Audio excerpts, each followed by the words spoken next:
porque cuando llegamos a San José, que fue brutal, el diario ponía, vienen los punks y vomitan a la gente.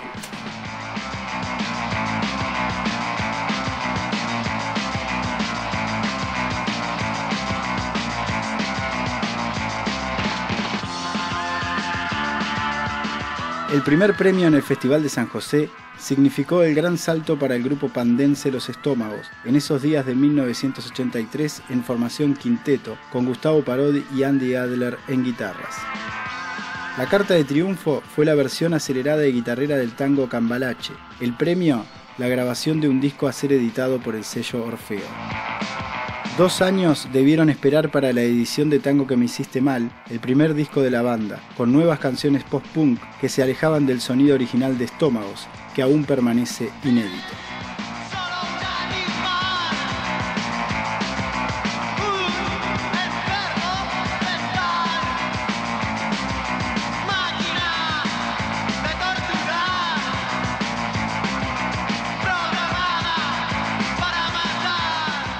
Había que presentar una canción propia, que dijimos, bueno, la música está enferma, y una canción conocida. Entonces nosotros dijimos, ¿qué carajo es conocido de lo que tocamos? O sea, no conocen ninguna banda española. Lo que vamos a tener que hacer es readaptar una canción conocida, del género que sea, y llevarla al rock. O sea, siempre pensando en el clásico My Way de Sid Vicious y ese tipo de cosas, ¿no?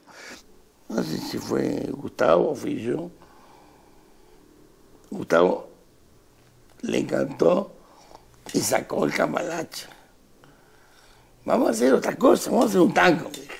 Te lo resumo en una palabra, o sea, hicimos la versión de Cambalache. Digo, con eso yo creo que llegamos a entender el significado de todo, lo comprendimos bien, lo comprendimos todos aparte, porque lo discutimos y lo hablamos, a tal punto que ahora todos competimos o todos nos atribuimos la idea que Cambalache fue nuestra. Yo me la atribuyo a mí, no creo que hayan sido ellos.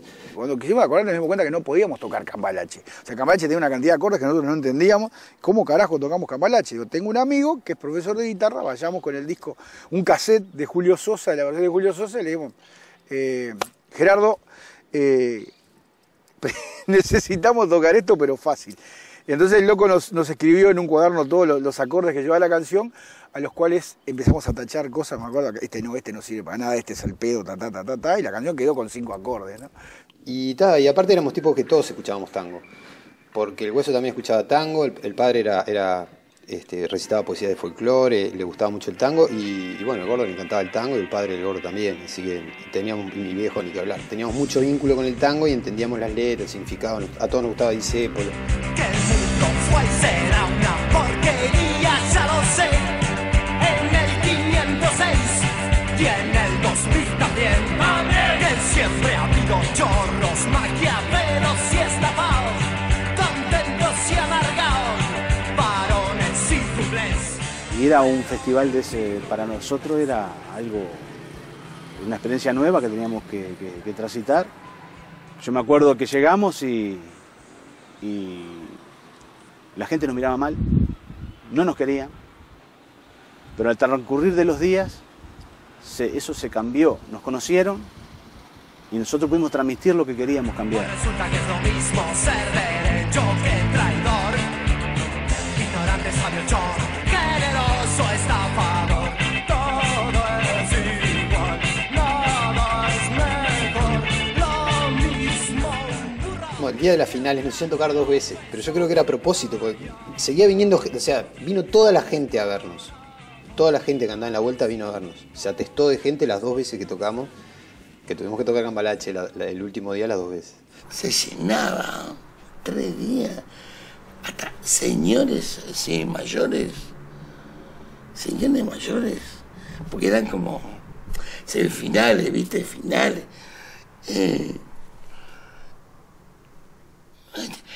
Quiero ver el Cambalache hecho. Se nos acercó un veterano y nos dijo que él había escuchado de todo, pero que la versión de Cambalache hecha por nosotros era lo máximo.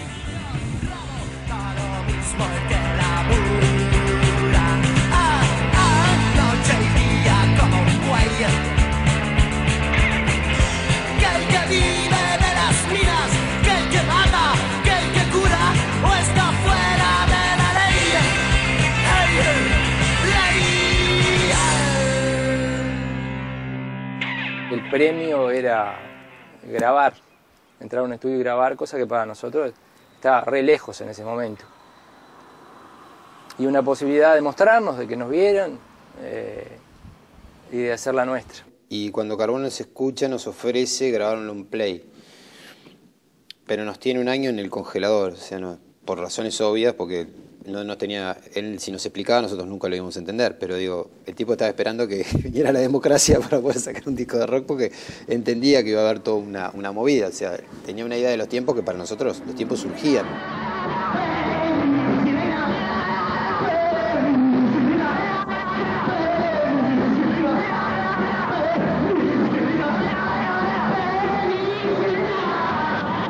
Estaba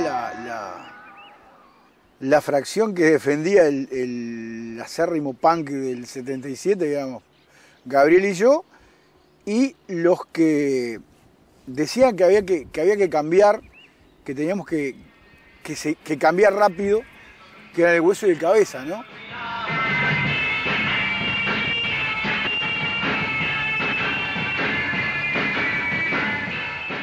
Y bueno, empezaron a aparecer todos estos temas.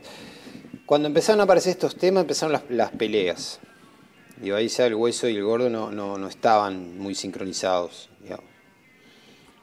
Las peleas por la música, ¿no? O sea, personalmente no. Pero bueno, empezaron ahí. Y ahí empezó la magia de lo que son los discos, ¿no? Esa transacción tan extraña entre Gustavo y el Hueso. Llegado un momento, el choque se hizo muy polenta, cada vez chocábamos más, y durante 20 minutos los estómagos se separaron. En el año, creo que fue para allá por, y de repente febrero o marzo del 84, y me acuerdo que con Gabriel salimos por un lado, cerramos la puerta del ensayo y el Hueso y el Cabeza para otro, y los dos grupos en un momento se dieron vuelta y volvieron, ¿no? Se dieron cuenta que la cagada iba a ser muy grande, digo, ¿para qué deshacer todo esto que nos había costado tanto? No es que hubiéramos llegado a nada, porque enseguida teníamos un disco, pero nos queríamos mucho, digo, ¿para qué? Por boludeces y determinadas diferencias que al fin y al cabo no eran tantas.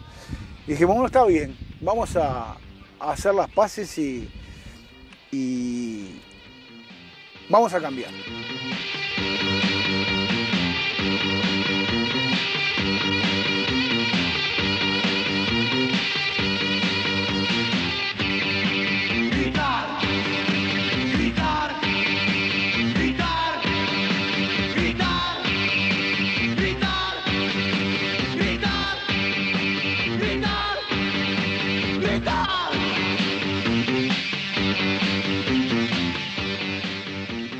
Era una canción que ya veníamos tocando, pero que ya, o sea, visibilizaba un futuro, o sea, iba más allá de lo que estábamos haciendo. Ya empezamos, o sea, ya se notaba el cambio de lo punk al post-punk. Era salvaje, bueno, y tenía toda la fuerza de la primera etapa de la banda y tenía algo de lo nuevo que en ese momento venía saliendo, y me parece que es un tema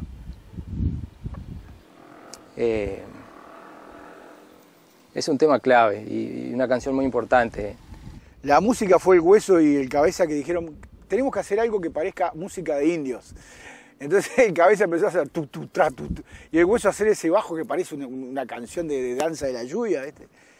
Y tiene una guitarra muy simple arriba, y teniendo eso me acuerdo que me llevé, todo era cassette, fui con el cassette a casa, prendí el grabador y todavía tengo la hoja original, y salió esa letra, digo, que es la letra de un tipo de 20 años, la letra que las cosas que concibía un tipo de 20 años cuando no le salían las cosas que pretendía, ¿no?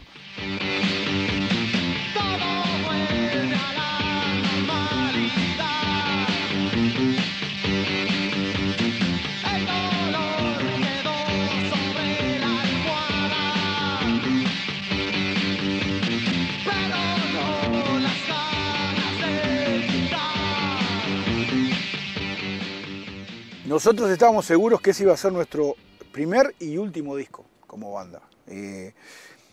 Y dijimos, vamos a hacer lo que se nos lo que se nos antoje, ¿no? O sea, hagamos todo lo que siempre tuvimos ganas de hacer, ya que tenemos la chance de estar en un estudio bueno, experimentemos, vayamos, pongamos como hacían los Beatles, las cintas al revés, hagamos una introducción de un tema de 3 minutos para que después el tema dure 20 segundos, ese tipo de cosas. Y lo hicimos. Y a mí me gustaba experimentar, o sea, sonidos con lata, lo que fuera. Y bueno, y un poco de la inexperiencia, ¿no? Porque nunca haber estado en una sala con tantos instrumentos. Entonces me encontré con todo ese mundo y empezamos a jugar y a desarrollar todo el talento posible.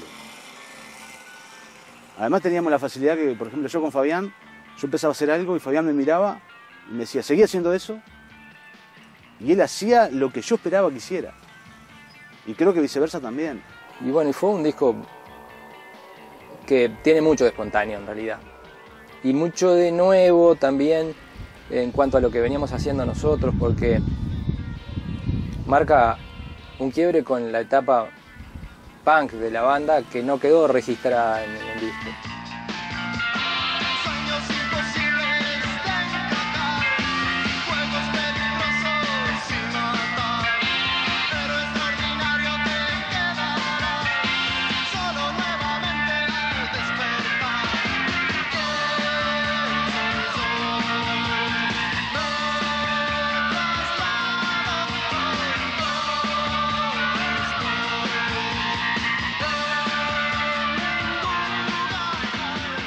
De repente en aquel momento uno decía, qué disco más raro, qué locura todo esto. Hoy lo veo, ese disco, y sigo diciendo, qué disco más raro. Aún hoy, pero yo lo miro con otro respeto ese disco, ¿no? Lo miro con la cabeza de un tipo que ya está por pisar los 50 años y yo realmente no puedo entender cómo tipos de 20 años lograron hacer ese disco. ¿Tá? Son una de las cosas maravillosas que tiene todo esto. Y bueno, como 4 locos... que salvo el Hueso, era el único que tenía conocimiento musical, porque el Hueso tocaba, era profesor de piano. O sea, podés llegar a hacer eso, ¿no?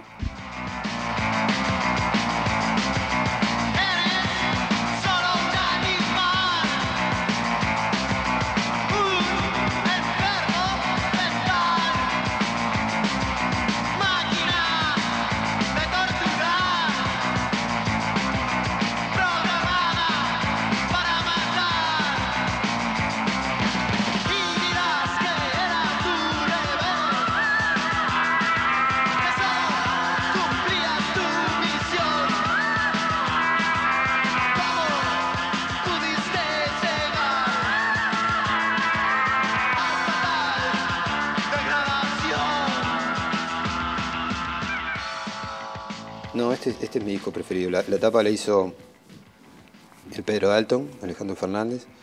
Fue un regalo para nosotros. Él dibujaba mucho en esa época y pintaba y nos regalaba dibujos. Sí.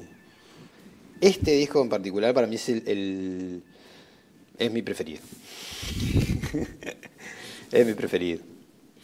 Porque en cierta forma sintetiza toda esa pureza, digamos. Total pureza de adolescencia infantil, como teníamos nosotros.